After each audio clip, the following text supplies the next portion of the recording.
While بن حجر آیا میرے محبوب کی بارگاہ میں اور بادشاہ تھا۔ اللہ کے نبی نے ایک زمین کا قطعہ، ایک زمین کا ٹکڑا عطا فرمایا اور حضرت سیدنا امیر معاویہ رضی اللہ تعالی عنہ آپ کو میرے محبوب نے ارشاد فرمایا کہ معاویہ جی آقا فرمایا جا کے وائل بن حجر کو وہ زمین کا ٹکڑا دکھا دو اور اس کے نام وہ لکھوا دو۔ حضرت سیدنا امیر معاویہ رضی اللہ تعالی عنہ آپ وائل بن حجر کے ساتھ چلے اور دہکتی دھوپ تھی اور اتنی سخت دھوپ تھی کہ زمین تانبے کی طرح تپی ہوئی تھی۔ حضرت جناب سیدنا امیر معاویہ رضی اللہ تعالیٰ عنہ اس کے ساتھ پیدل چل رہے ہیں اور وائل بن حجر اپنی اونٹنی پہ سوار ہے۔ تو جب آپ کے پاؤں تپتی ہوئی زمین پہ صحرا پہ جلنے لگے تو حضرت سیدنا امیر معاویہ رضی اللہ تعالیٰ عنہ آپ نے فرمایا کہ وائل بن حجر سے آپ کہنے لگے کہ مجھے بھی اونٹنی پر سوار کر لے، تو اس نے کہا کہ تیری اوقات نہیں ہے تو بادشاہوں کے ساتھ بیٹھے۔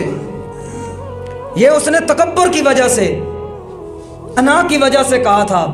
اور پھر آپ نے فرمایا کہ اگر اونٹنی پر سوار نہیں کرتا تو اپنے جوتے ہی مجھے دے دے، تو ویسے اونٹنی پہ سوار ہے، میرے پاؤں جل رہے ہیں۔ تو اس نے کہا میں اپنے جوتے بھی تجھے دینے کے لیے تیار نہیں ہوں، اور پھر ساتھ میں کہنے لگا کہ یہ جوتے میں تجھے بخل کی وجہ سے نہیں دے رہا کہ میں بخیل ہوں، اس وجہ سے جوتے میں تجھے اپنے نہیں دینا چاہتا کہ کل یمن کے لوگ یہ نہ کہیں کہ وائل بن حجر بادشاہ تھا تو اس کے جوتے ایک غریب آدمی نے پہن رکھے ہیں۔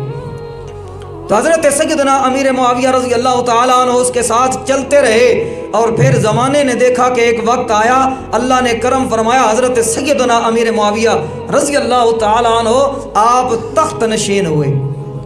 آپ خلیفہ بنے اور تخت پہ بیٹھے۔ اور پھر لوگوں نے دیکھا،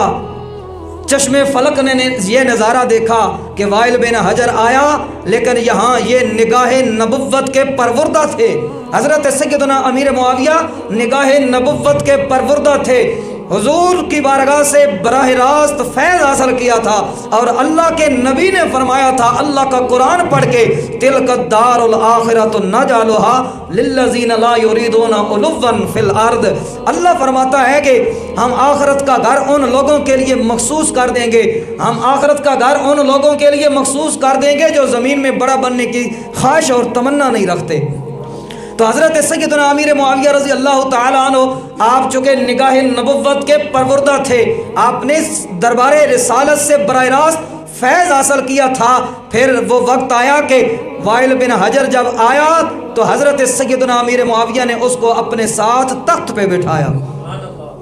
اس کو تخت پہ بٹھایا اور اس کے ساتھ گفتگو فرمائی اور اس کو بتایا کہ وہ تیرا کردار تھا جب تجھے اللہ نے سلطنت اور تخت عطا فرمایا تھا، اور یہ ہمارا کردار ہے، ہم نے رسول اللہ کا کلمہ پڑھا ہے۔